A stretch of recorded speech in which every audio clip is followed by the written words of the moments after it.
As we have been doing all day, our starting point is once again Singapore, where the North Korea-U.S. summit will be held. Our Ji-won is standing by in the host nation as part of our special summit coverage team. Let's go straight to her at the International Media Center right now. Ji-won, what do you have for us? Daniel, U.S. Secretary of State Mike Pompeo held a press briefing about 2 hours ago, and he confirmed that U.S. President Donald Trump recognizes North Korean leader Kim Jong-un's desire for security and that U.S. is prepared to ensure that a North Korea free of weapons of mass destruction is also a secure North Korea. Pompeo also mentioned that the U.S. and North Korean delegates who had been negotiating over at the inter-Korean border village of Panmunjom for the past few days met again in the afternoon following their 7th meeting this morning, and that the two sides were still meeting as he spoke. Pompeo said the discussions were progressing quickly. They're in fact moving quite rapidly, and we anticipate they will come to their logical conclusion even more quickly than we had anticipated.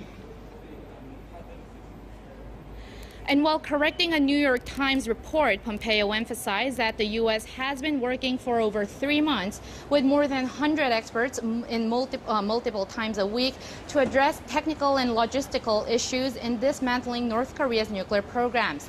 He also said that the experts include people with specialized knowledge of North Korea's nuclear, chemical, biological, and missile programs. Now, Pompeo also said that the U.S. remains firm on what it wants from the North. The ultimate objective we seek from diplomacy with North Korea has not changed. The complete, verifiable, and irreversible denuclearization of the Korea Peninsula is the only outcome that the United States will accept. Pompeo also stressed that sanctions will remain until North Korea completely and verifiably eliminates its weapons of mass destruction programs, and that if diplomacy does not move in the right direction, those measures will increase. But he also said President Trump is open to expanding access to foreign investment and other economic opportunities for North Korea if they take the right steps. Well, Jiwon, aside from the ex-Intel chief, a lot of work is also being done. Last-minute preparations are being made for the summit, being carried out by both sides. Can you tell us a little bit more about that? Sure, Daniel. The agenda of tomorrow's summit were being discussed in the meeting between America's ambassador to the Philippines, and who is also the former nuclear negotiator, Sung Kim, and North Korea's Vice Foreign Minister, Choi Sun-hee. And judging from Pompeo's briefing, it seems like the two could be getting closer to what they want. But to tell you what they were stuck on, inside sources have said that the discussions seem to have hinged on the notion of North Korea's complete, verifiable, and irreversible denuclearization, or CVID. Unnamed sources say the U.S. seeks to get a commitment from the North to CVID in writing, but Pyongyang is protesting strongly against the phrase because it sees it as portraying the regime as a defeated country. But with Pompeo having said that they are reaching a conclusion faster than they had expected, many are expressing careful optimism for tomorrow's summit.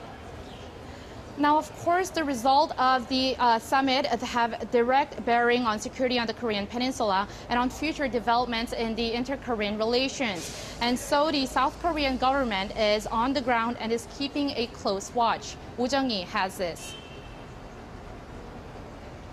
Negotiations between North Korea and the U.S. are continuing until the very last minute, but it's nothing to worry. That's according to South Korea's presidential office of Cheongwade at a press briefing in Singapore on Monday. Speaking to the international press, Seoul said the fact that North Korean leader Kim Jong-un and U.S. President Donald Trump are sitting face-to-face in and of itself is a big leap forward. The fact that the leaders of North Korea and the United States arrived in Singapore yesterday marks the official beginning of the summit, and that is highly significant. We expect a fierce tug-of-war to continue between the two sides until tomorrow's summit ends, but we also expect some good outcome. During the 7 decades that have passed since the end of the Korean War, there's been no single North Korea-U.S. summit. And that is why, Seoul says, it's all the more crucial for both sides to build and confirm confidence in each other at this first ever summit. An unnamed official from South Korea's presidential office highlighted it is one of Pyongyang's biggest goals to be recognized as a sincere partner for dialogue. The South Korean government is cautious in its comments on the Pyongyang-Washington summit, but it's keeping close tabs on the developments, dispatching a special team of officials on the ground. The team is to deliver the latest developments of Kim-Trump summit to the home government while bringing and releasing the South Korean government's own response as well. All that will happen at Korea Press Center, a press center Seoul set up in Singapore separately from International Media Center. As for now, chances are low for the Kim-Trump summit to be followed by a three-way summit with South Korean President Moon Jae-in, but Seoul says it'll be ready for all possible scenarios. Once the results of the summit are out, Seoul will release its official response here at the Korea Press Center. Oh Jung-hee, Arirang News, Singapore. Now, that's all we have from Singapore as of now, but we'll be joining you live from early morning tomorrow to bring you the latest on the much anticipated North Korea-U.S. summit.